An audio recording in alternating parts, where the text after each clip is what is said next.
Hey guys, welcome to another episode of Designing Dreams in the Haas. I'm your host and principal designer and owner of Haas Studio, and coming soon, Haas and Home. And we'll talk about more of that later.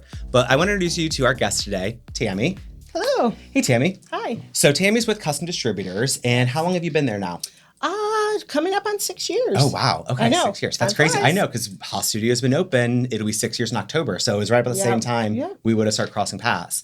So I always like to kind of start out, how did you get in the industry? What's your background? So my background is design. Okay. I have a degree in interior design from UC, Cincinnati. Yep.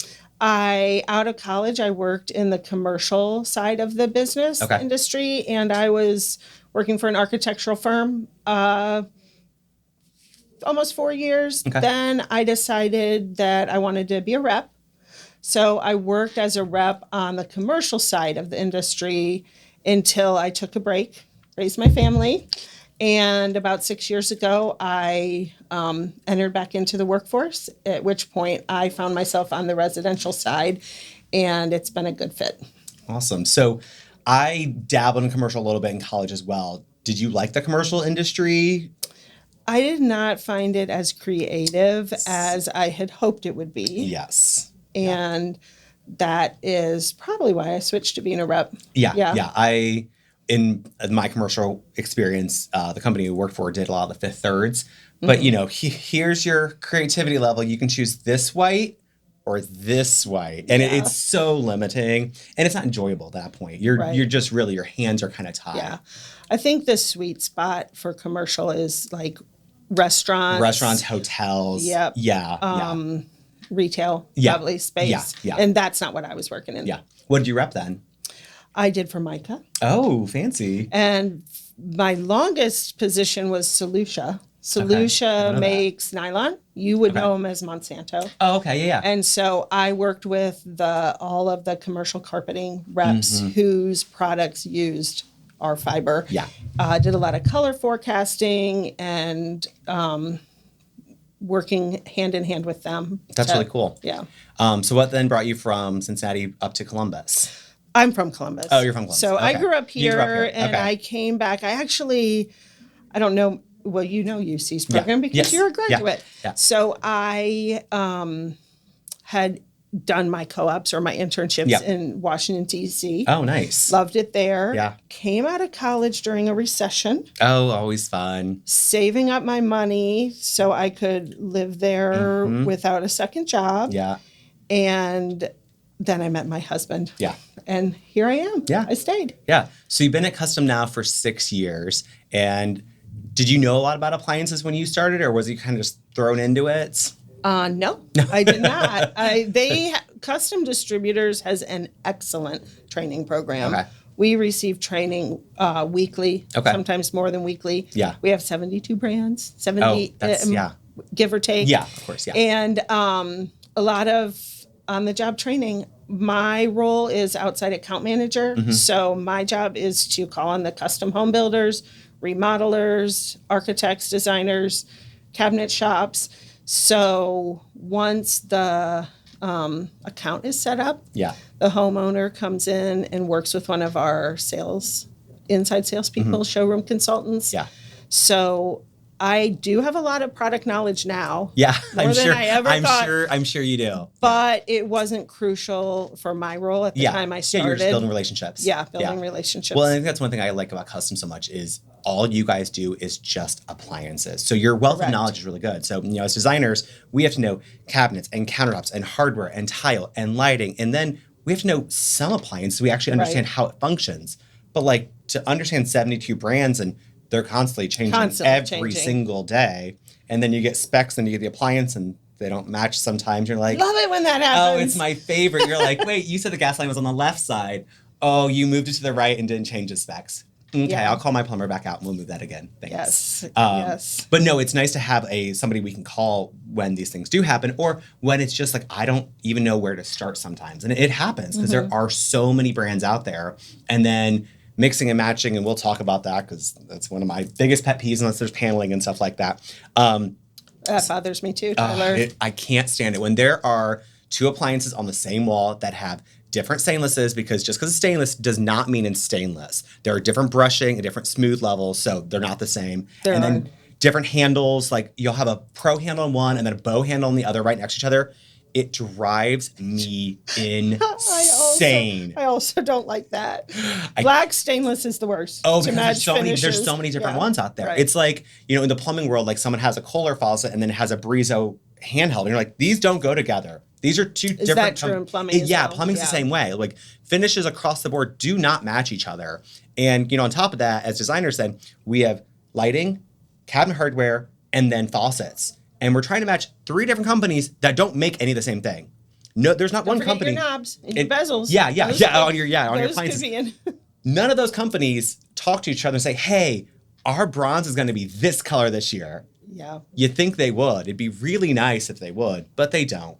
So we end up with just they coordinate is like how we like to say. Well, the bronze in one might match the gold in another. We have that even within appliances. Yeah. So you've been in the industry quite a long time. Yes. So I entered in 93. Yeah. Okay. Took a break, but yeah.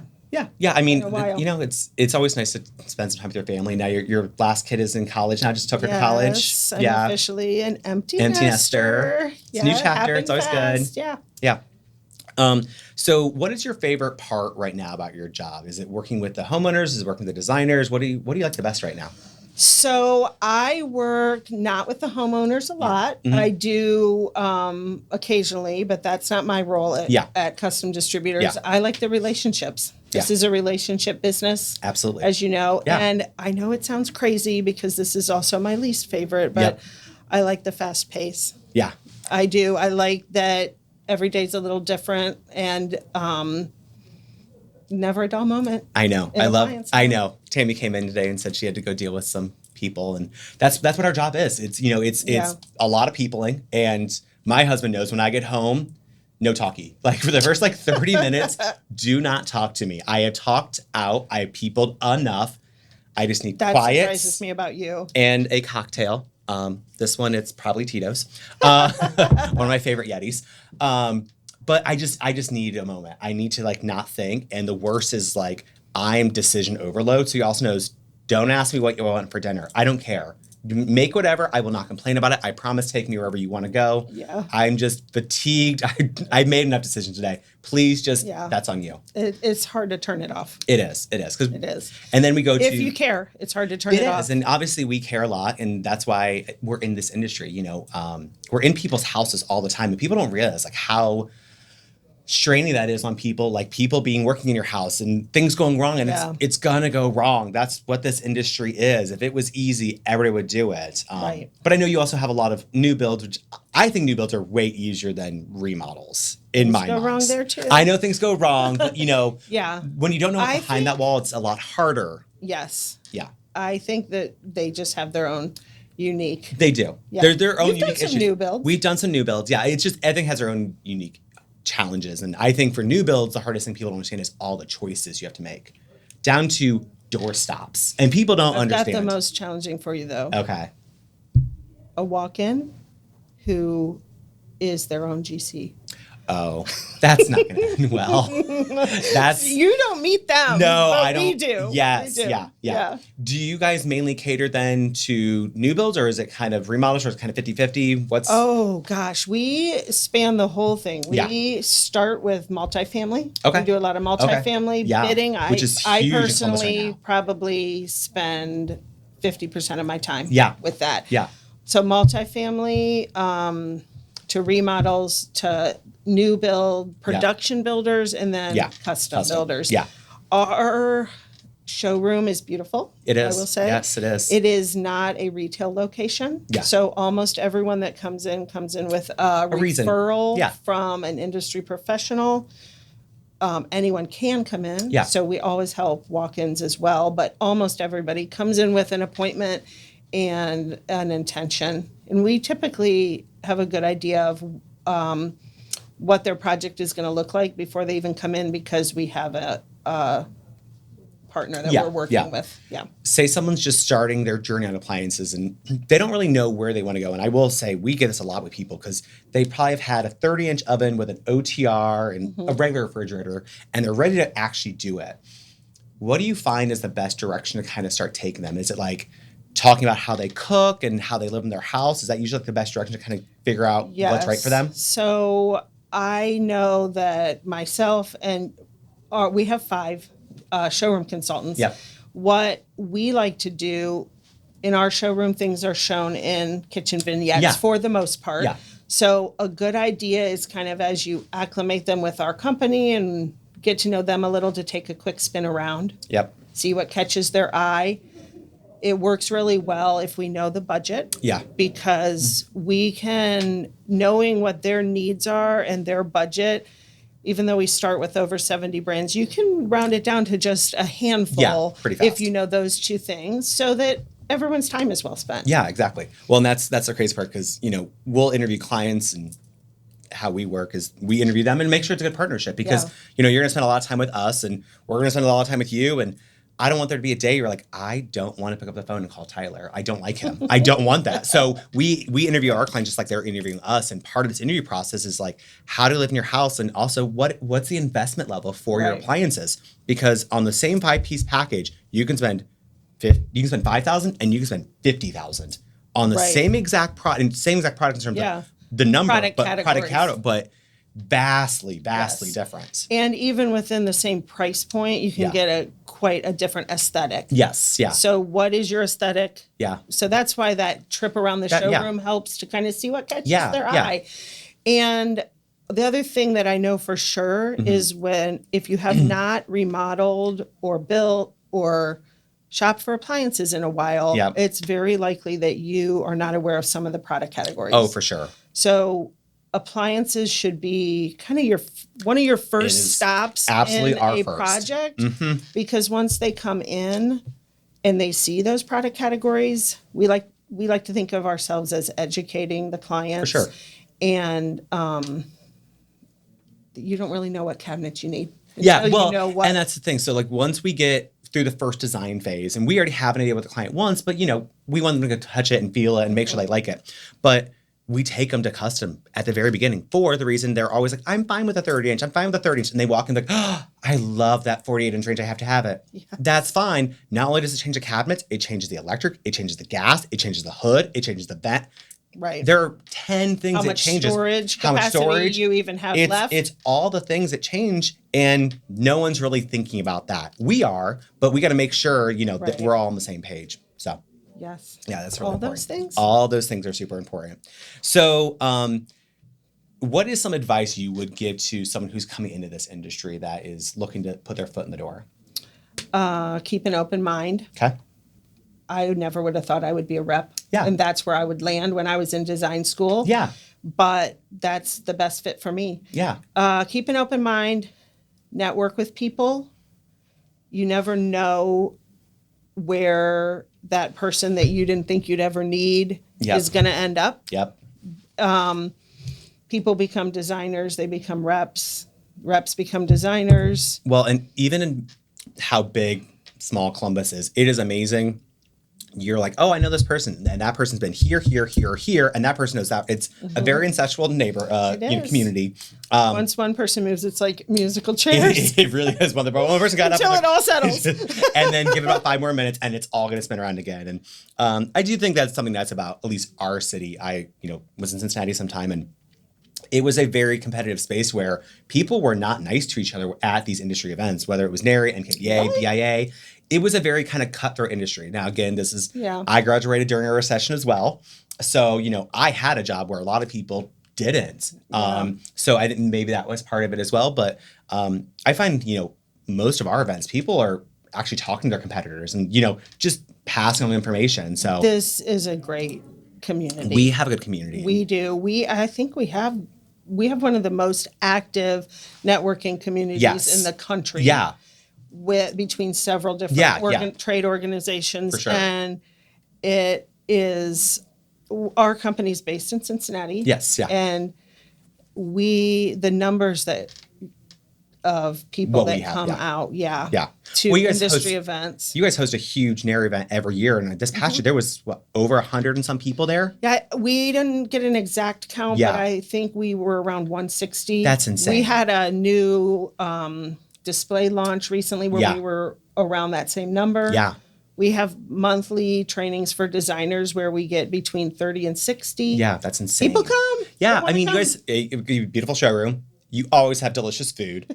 And then there's booze. So, you know, when you have those do have all those things. When you have those three things, you're going to win a lot of times. Yes, So, yes. you know, there's a reason people keep coming back to your showroom. And I was at that new launch of the Sub-Zero Wolf Cove display, and it was absolutely gorgeous. And I love seeing how you guys are, you know, because Custom's been open in Columbus now, right, about 6 years. And I love that you guys aren't keeping it stale. You're updating it, and you keep doing more and more and more, and trying to stay really fresh with what you're doing, and trying to We say, have one that went in last week. oh, I haven't even seen that one You yet. haven't. We're calling it the gentleman's bar or Okay. gentlewoman's bar. Sure, whatever. Yeah. Yeah. Bar. Yeah. We just It's a bar. It's a bar. It's a bar. It's a bar. Yes, if you have any empty bourbon bottles, we're Okay. currently collecting. Okay, I'll keep note.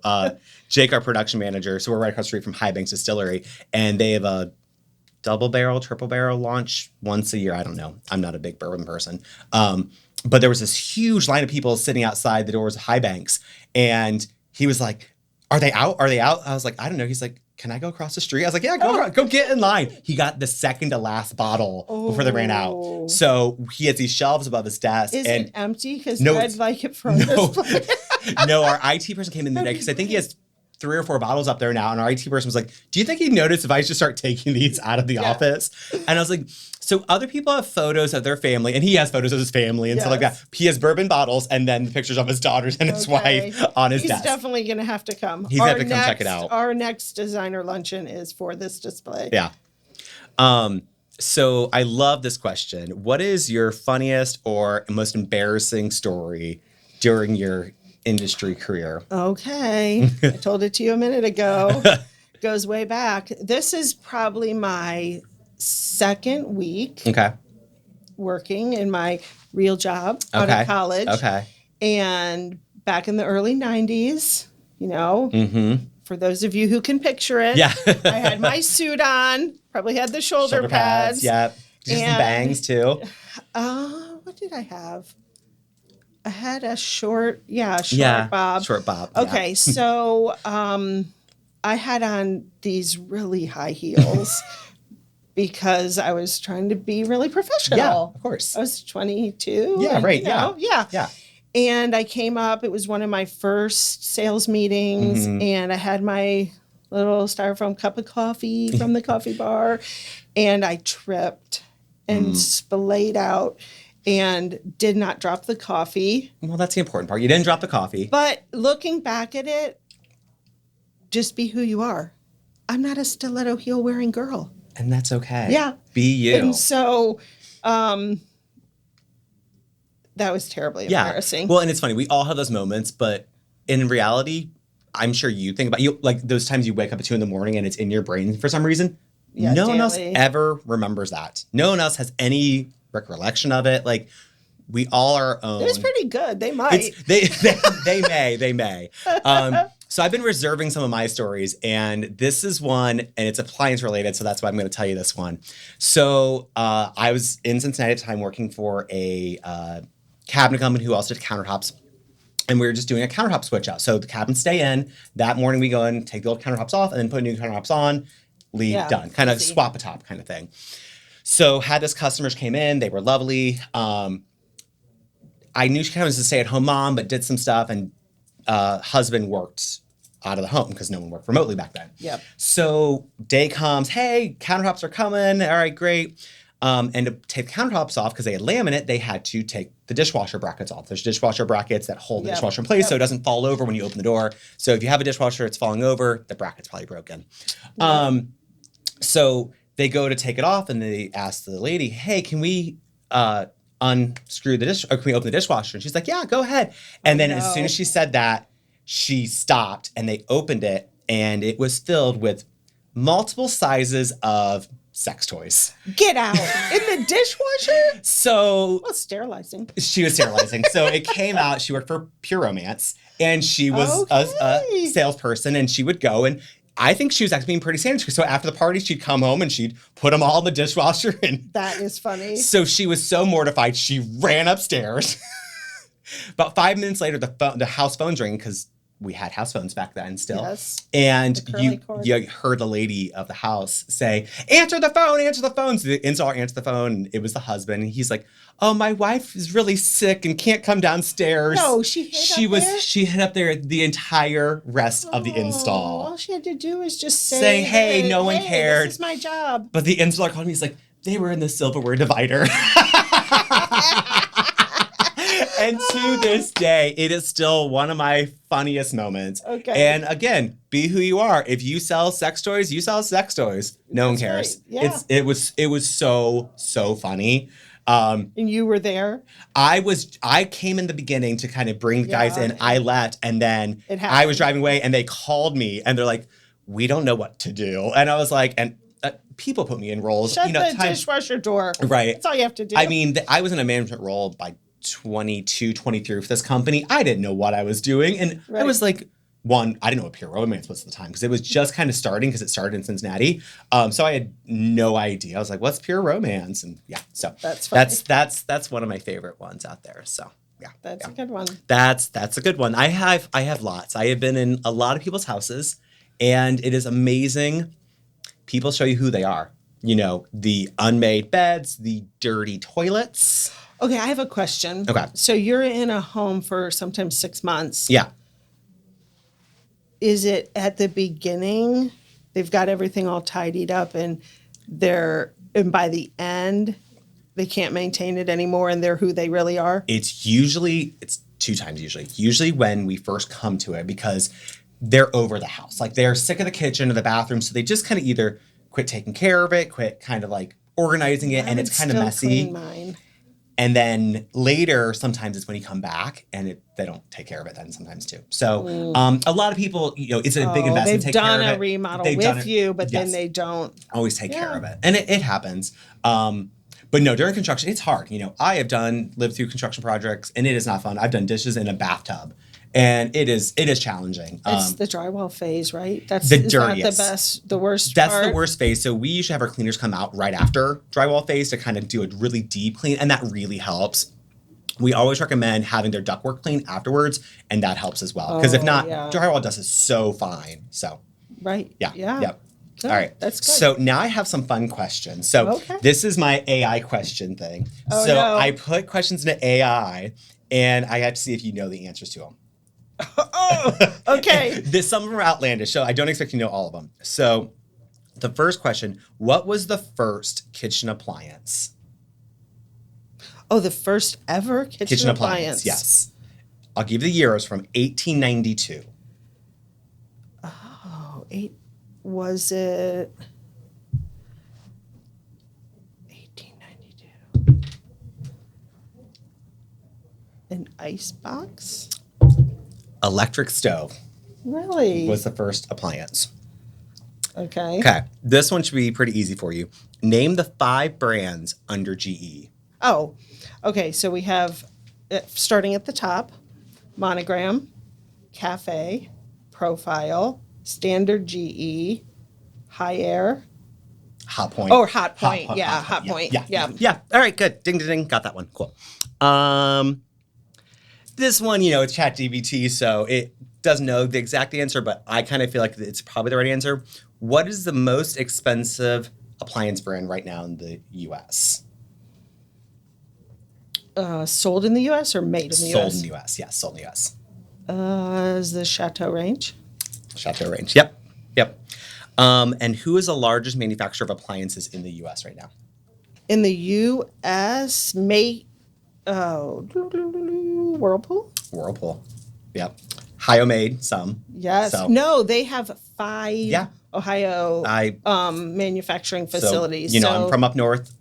I think I have 5 uncles who retired from Whirlpool. So it's a great Ohio story. It is. It really is. Yeah. Well, cool. I want to thank you, Tami, so much for coming on. If you want to kind of direct towards your camera and tell them all about you and what you do and all this your camera information. Yep, here. this camera right here. Yeah. So we're a builder distributor of appliances. We carry over 70 brands. We have a beautiful Worthington showroom. If you find yourself in the need of an appliance supplier or appliances yourself, give me a call.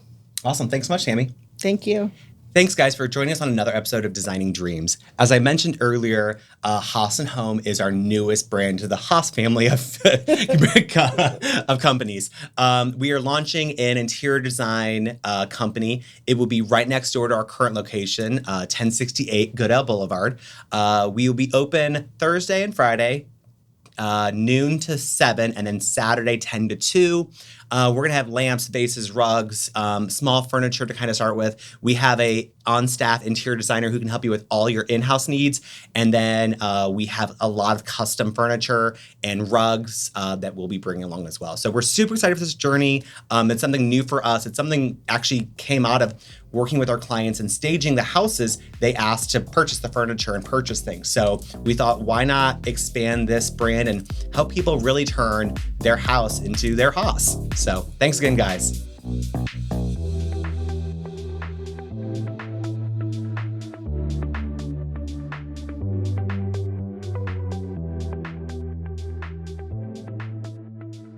Boxland Media. Think big.